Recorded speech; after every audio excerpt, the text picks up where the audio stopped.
The story of the Battle of Badr cannot be understood without first looking at the years that came before it.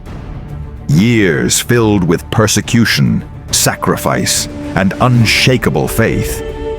The struggle that culminated at Badr was not a sudden event, but the outcome of long-standing oppression and hostility faced by the early Muslims at the hands of the Quraysh of Makkah.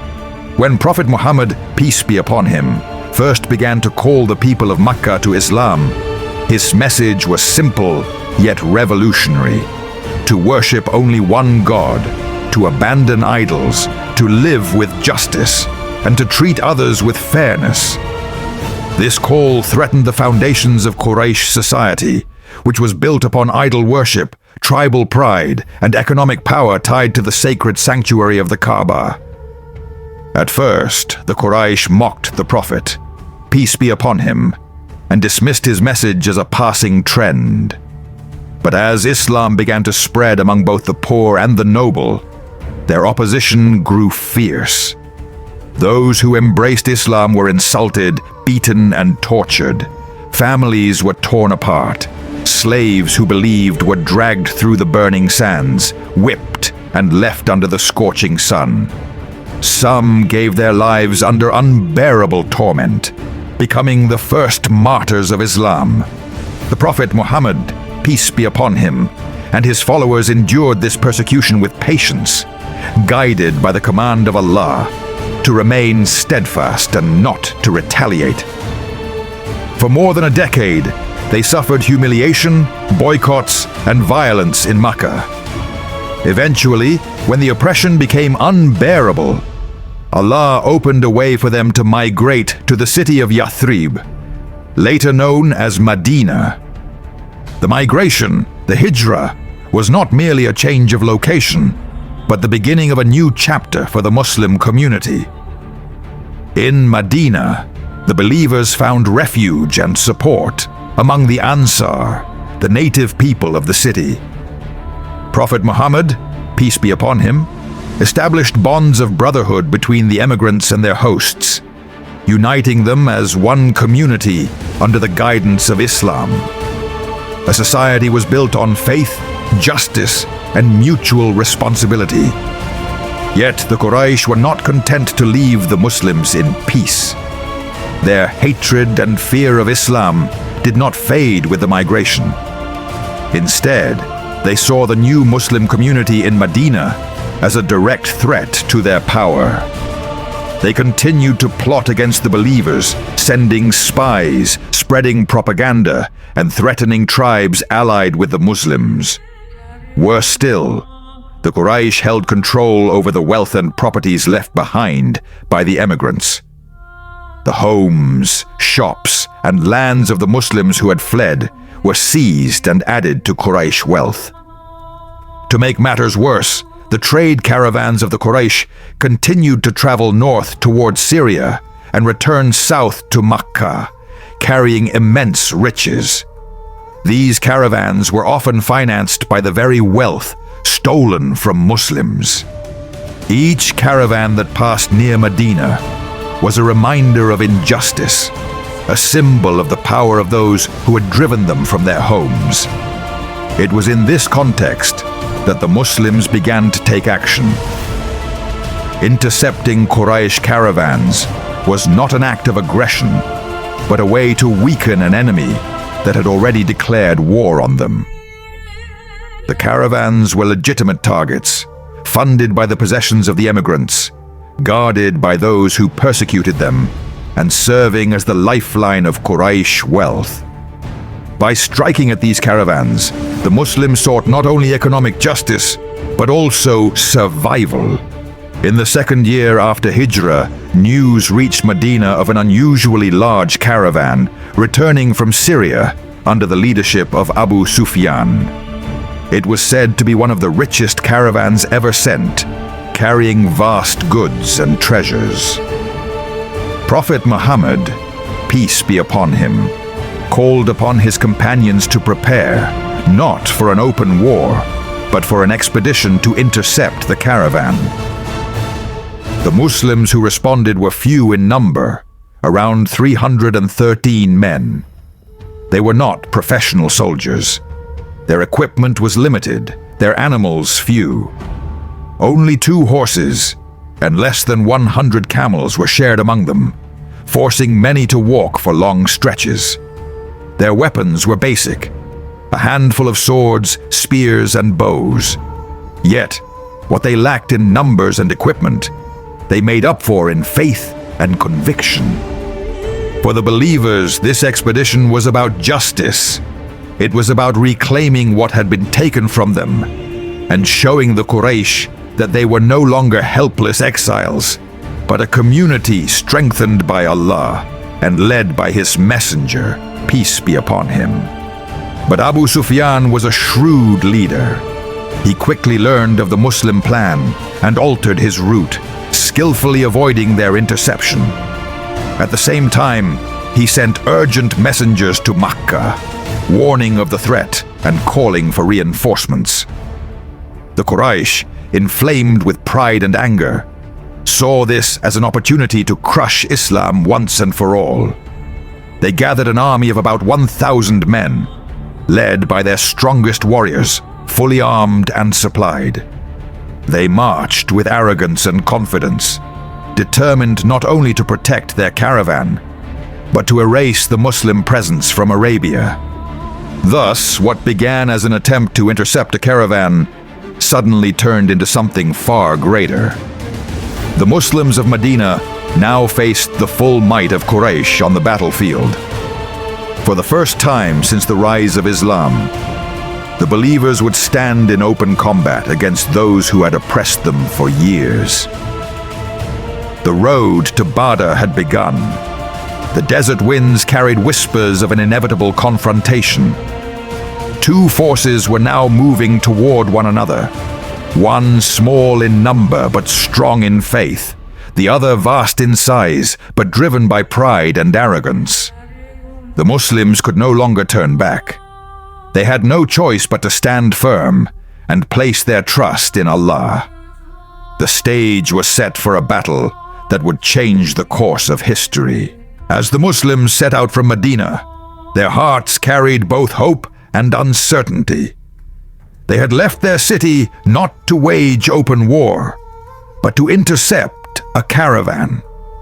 Yet as the desert stretched before them, it became clear that Allah's plan was leading them to something far greater.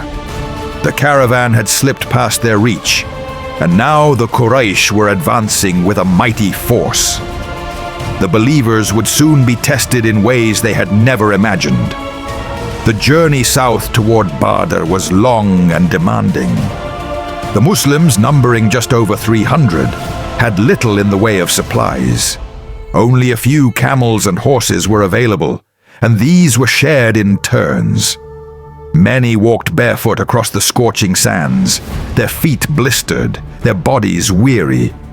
Yet they pressed on, driven by faith in Allah and trust in Prophet Muhammad, peace be upon him.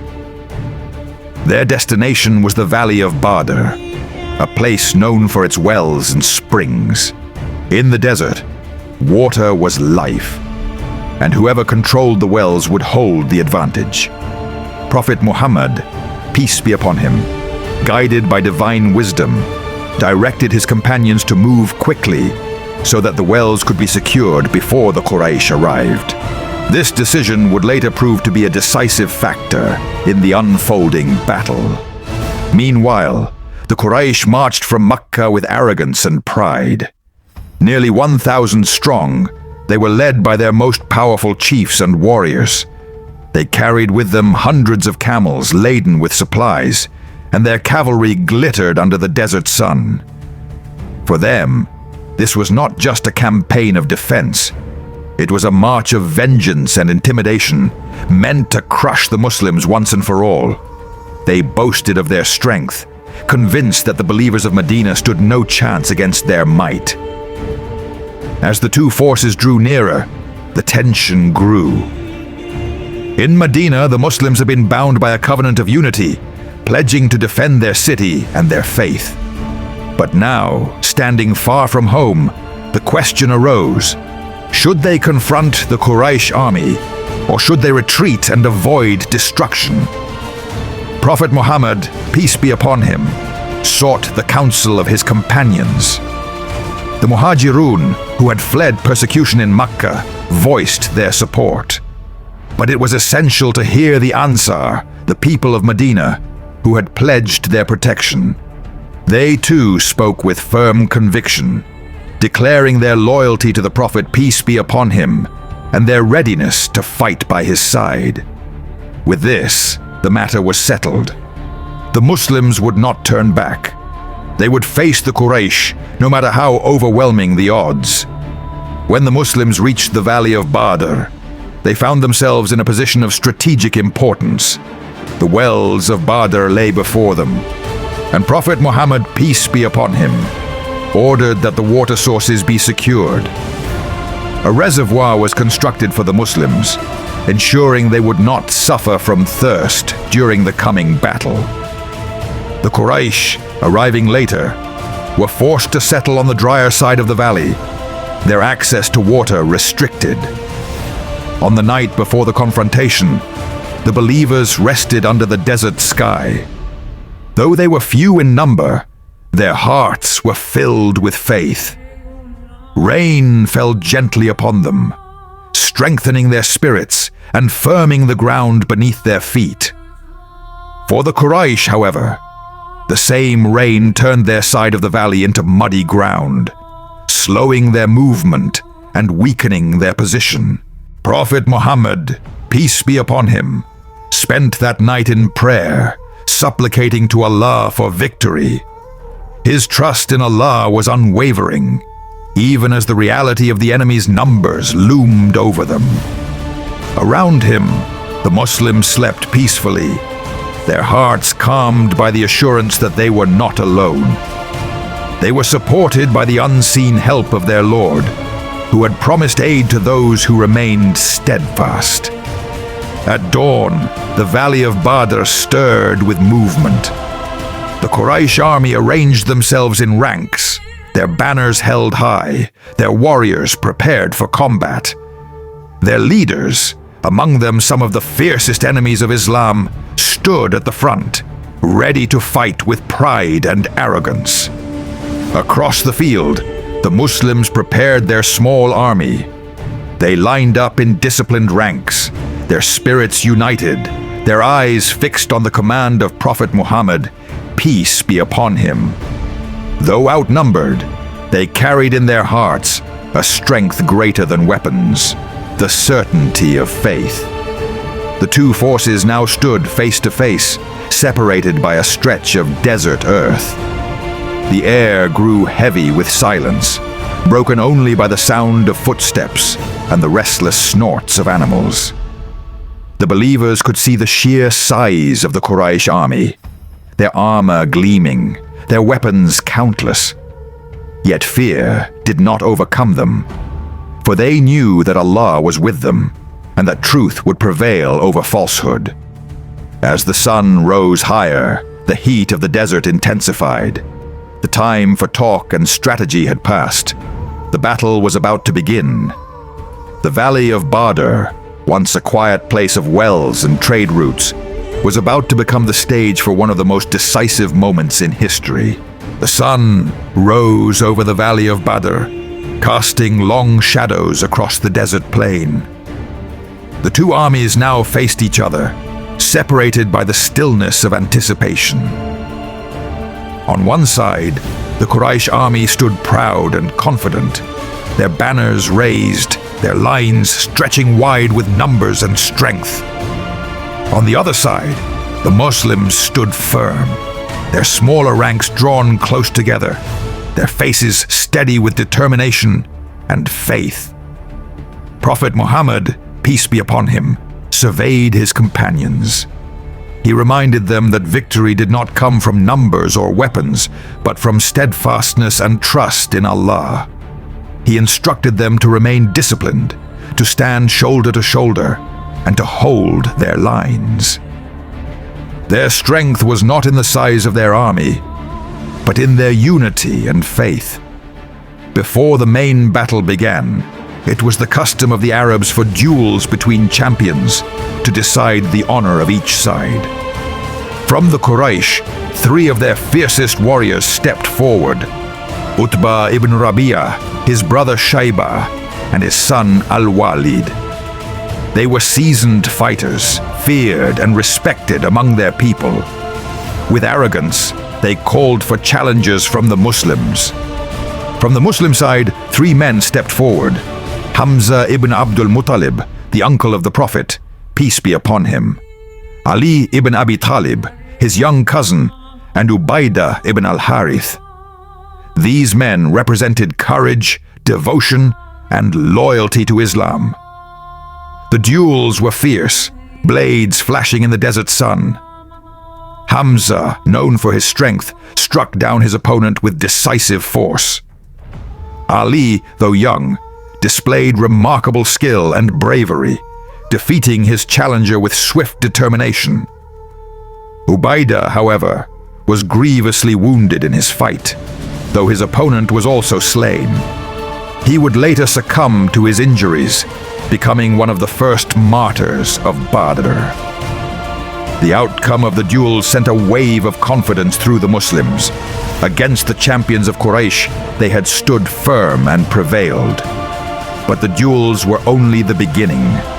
Now the full armies prepared to advance.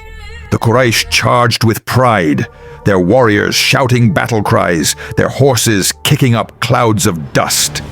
They believed their overwhelming numbers would quickly scatter the Muslims. But the believers held their ground. Prophet Muhammad, peace be upon him, raised his hands in supplication, calling upon Allah for his promised help. His prayers were filled with sincerity, his heart leaning entirely on divine aid. As the 2 sides clashed, the sounds of battle filled the valley. The clash of swords, the whir of arrows, the cries of warriors. The Muslims fought with courage beyond their numbers. Though they were outmatched in equipment, their discipline and faith gave them strength. They fought not for pride or wealth, but for the survival of their faith and the defense of their messenger, peace be upon him. Then came the turning point, the divine support that Allah had promised. The Quran would later describe how thousands of angels descended to strengthen the believers. Though unseen to human eyes in their full form, their presence was felt. The Muslims found their hearts filled with courage, their hands steady, their strikes precise. The Quraysh, in contrast, felt fear and confusion creeping into their ranks. Their confidence began to waver. The believers pressed forward, striking with unity and determination. The Quraysh, despite their numbers, struggled to maintain their lines. Key leaders of Quraysh fell in battle, including some of the most hostile enemies of Islam. Their deaths shocked the Meccan army, shaking their morale. Among the fallen were Utbah, Shayba, and Abu Jahl, the fierce opponent who had tormented the Prophet, peace be upon him, in Makkah for years. His fall marked the symbolic collapse of Quraysh arrogance. The very leaders who had sworn to wipe out Islam now lay defeated on the battlefield. The Muslims, though still fighting hard, began to sense victory. The sight of their enemies retreating filled their hearts with gratitude and strength. Prophet Muhammad, peace be upon him, watching from his command post, knew that Allah's promise was being fulfilled. The valley of Badr, once silent and still, now echoed with the cries of battle. Dust filled the air, and the heat of the sun bore down, but the tide had turned. Against all odds, the small band of believers was pushing back the mighty Quraysh. By midday, the outcome was becoming clear. The Quraysh lines faltered, their warriors scattered, their pride broken. The Muslims, with faith as their shield and courage as their sword, stood on the brink of their first great victory. The battle that had begun with uncertainty ended with a decisive outcome. By the afternoon of that fateful day, the once proud army of Quraysh had been shattered. Their lines had collapsed, their warriors scattered across the valley, and their leaders lay slain upon the battlefield. The desert plain of Badr bore witness to a victory that no one could have imagined. A small group of believers, numbering just over 300, had overcome an army of nearly 1,000. The Quraysh, who had marched with arrogance and confidence, now fled in disarray. Their pride had been broken, their reputation shaken. Among their dead were some of the fiercest enemies of Islam, men who had persecuted the Muslims in Makkah, who had mocked the Prophet Muhammad, peace be upon him, and who had sworn to extinguish his message. Their fall marked not only a military defeat, but also a symbolic collapse of Quraysh supremacy. The Muslims, exhausted yet triumphant, gathered on the battlefield. 70 of the Quraysh had been slain, and another 70 captured as prisoners. The loss was devastating for Makkah, not only in numbers but in the stature of those who had fallen. For the Muslims, the victory was nothing less than a miracle, a clear sign of Allah's support for His messenger, peace be upon him, and the believers. The companions of the Prophet, peace be upon him, looked upon the battlefield with mixed emotions. They rejoiced at their victory, but they also reflected on the heavy cost of war. Among their own ranks were 14 martyrs, men who had given their lives for the cause of Islam. Their sacrifice was honored, and their names remembered as eternal symbols of faith and devotion.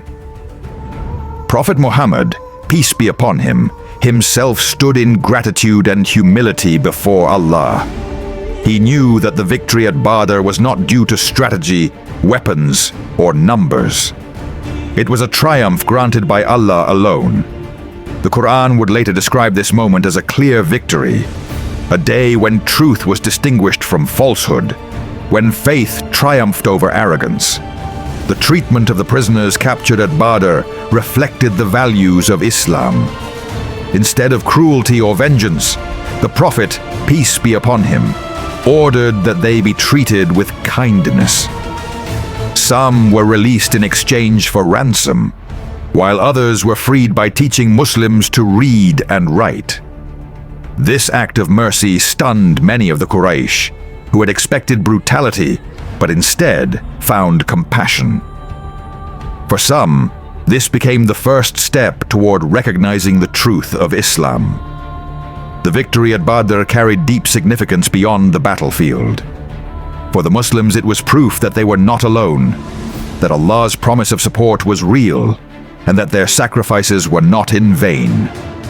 It strengthened their unity, gave them confidence, and marked their emergence as a force that could no longer be ignored. For the Quraysh, it was a humiliation that shook their dominance in Arabia. Their belief in their invincibility was shattered, and their fear of Islam only grew. But victory also brought new responsibilities. The Muslims of Medina were no longer seen as a weak community in exile.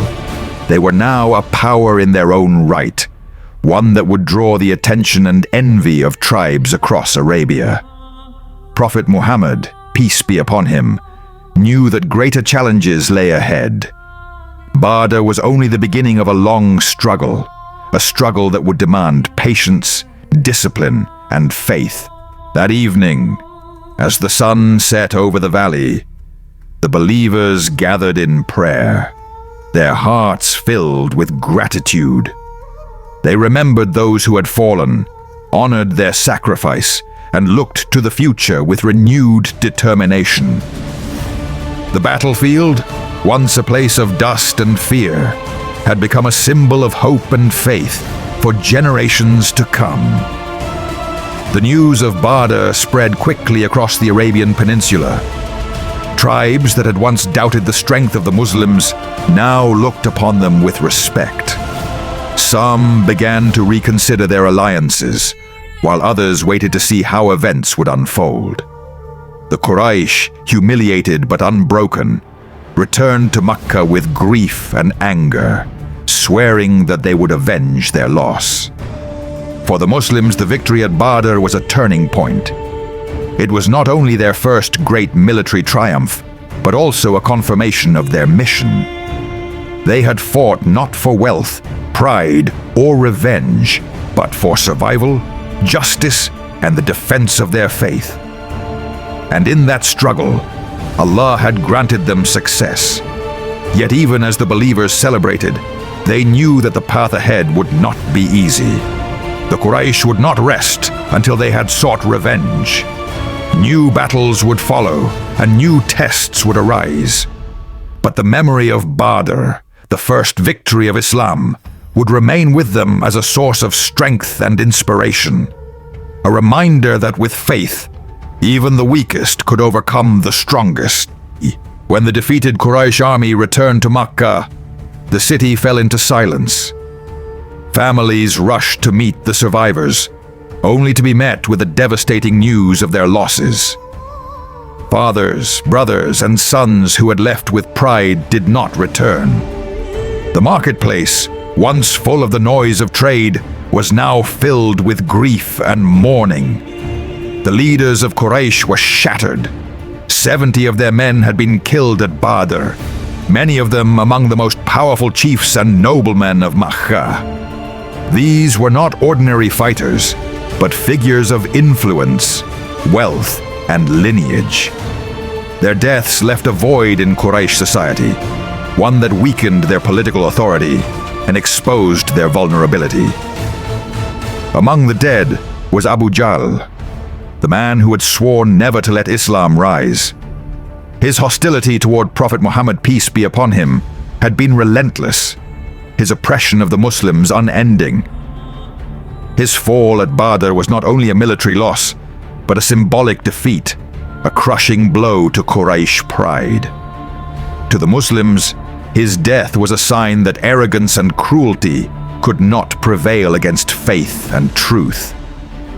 For the families of Quraysh, grief turned to anger. Their sorrow was quickly replaced with vows of revenge. They refused to weep openly for their dead, fearing that public mourning would reveal their weakness. Instead, they buried their pain in silence, vowing to strike back with greater force. The leaders began planning how they would rebuild their strength, gather allies, and confront the Muslims again. In the days that followed, Quraysh caravans moved cautiously. The once secure trade routes were now threatened by the growing influence of the Muslims. Tribes across Arabia, who had long respected Quraysh power, began to reconsider their loyalty. The victory at Badr sent shockwaves across the peninsula, forcing every tribe to re-evaluate the balance of power. In Madinah, the atmosphere was one of gratitude and unity. The believers, though few in number, now stood as a recognized force. The victory strengthened their bonds with one another, and the hypocrites within the city, who had doubted the Prophet, peace be upon him, were left speechless. The Jews of Madinah, who had signed treaties with the Muslims, now saw that Islam was no longer a fragile movement, but a growing power to be reckoned with. Prophet Muhammad, peace be upon him, used the victory not for pride, but as a chance to teach lessons of humility and patience. He reminded his companions that the triumph came only from Allah, not from their own strength. He warned them against arrogance, urging them to remain steadfast in worship, obedience, and justice. For him, Badr was not an end, but a beginning, a test that would lead to greater responsibilities and challenges. The treatment of the Quraysh prisoners also carried great significance. Some were wealthy men who paid ransom to secure their release, bringing resources to the Muslim community. Others, unable to pay, earned their freedom by teaching literacy to Muslims. This act transformed the battle's outcome, into an opportunity for learning and growth. Even in victory, the Muslims upheld mercy and justice, setting themselves apart from the cruelty of their enemies. Across Arabia, the reputation of the Muslims spread quickly. Tribes who had once dismissed them as weak exiles now viewed them with respect. Some sought alliances with Medina, while others waited to see how Quraysh would respond. Islam was no longer confined to a small group of believers. It was now a political and spiritual force reshaping the land. But for the Quraysh, the sting of defeat was unbearable. Their leaders swore that they would not rest until they had avenged Badr. They began to prepare for another confrontation, gathering wealth, rebuilding their forces, and plotting their next move. Among them was Abu Sufyan, who emerged as one of their strongest leaders after the loss of Abu Jahl. His determination to strike back against the Muslims would set the stage for battles yet to come.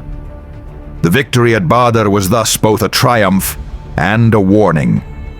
For the Muslims, it confirmed that Allah's support was with them. For the Quraysh, it was a wound to their pride that demanded revenge. And for Arabia, it was the beginning of a new chapter in history, where the struggle between truth and falsehood would grow even greater. When the defeated Quraysh army returned to Makkah, the city fell into silence. Families rushed to meet the survivors, only to be met with the devastating news of their losses. Fathers, brothers, and sons who had left with pride did not return. The marketplace, once full of the noise of trade, was now filled with grief and mourning. The leaders of Quraysh were shattered. 70 of their men had been killed at Badr, many of them among the most powerful chiefs and noblemen of Makkah. These were not ordinary fighters, but figures of influence, wealth, and lineage. Their deaths left a void in Quraysh society, one that weakened their political authority and exposed their vulnerability. Among the dead was Abu Jahl, the man who had sworn never to let Islam rise. His hostility toward Prophet Muhammad, peace be upon him, had been relentless, his oppression of the Muslims unending. His fall at Badr was not only a military loss, but a symbolic defeat, a crushing blow to Quraysh pride. To the Muslims, his death was a sign that arrogance and cruelty could not prevail against faith and truth. For the families of Quraysh, grief turned to anger. Their sorrow was quickly replaced with vows of revenge. They refused to weep openly for their dead, fearing that public mourning would reveal their weakness.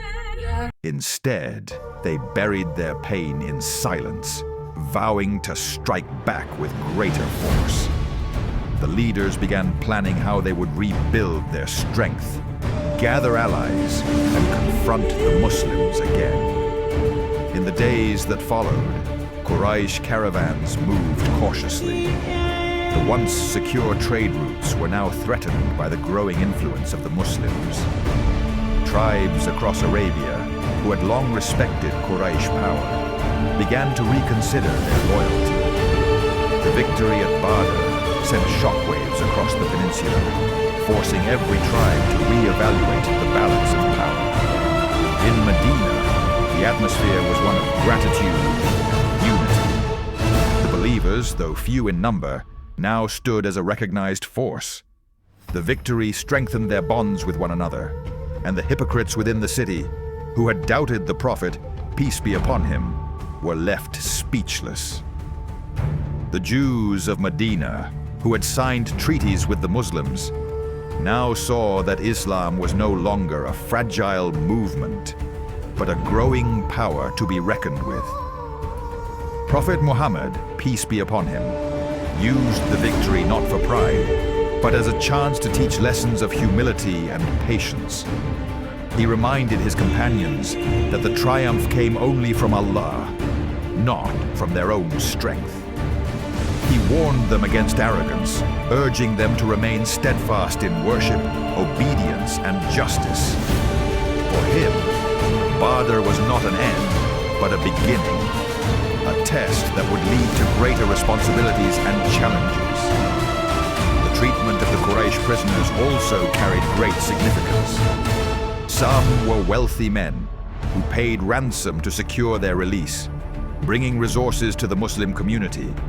Others, unable to pay, earned their freedom by teaching literacy to Muslims. This act transformed the battle's outcome into an opportunity for learning and growth. Even in victory, the Muslims upheld mercy and justice, setting themselves apart from the cruelty of their enemies. Across Arabia, the reputation of the Muslims spread quickly. Tribes who had once dismissed them as weak exiles now viewed them with respect. Some sought alliances with Madinah, while others waited to see how Quraysh would respond. Islam was no longer confined to a small group of believers. It was now a political and spiritual force reshaping the land. But for the Quraysh, the sting of defeat was unbearable. Their leaders swore that they would not rest until they had avenged Badr. They began to prepare for another confrontation, gathering wealth, rebuilding their forces, and plotting their next move. Among them was Abu Sufyan, who emerged as one of their strongest leaders after the loss of Abu Jahl. His determination to strike back against the Muslims would set the stage for battles yet to come. The victory at Badr was thus both a triumph and a warning. For the Muslims, it confirmed that Allah's support was with them. For the Quraysh, it was a wound to their pride that demanded revenge. And for Arabia, it was the beginning of a new chapter in history, where the struggle between truth and falsehood would grow even greater.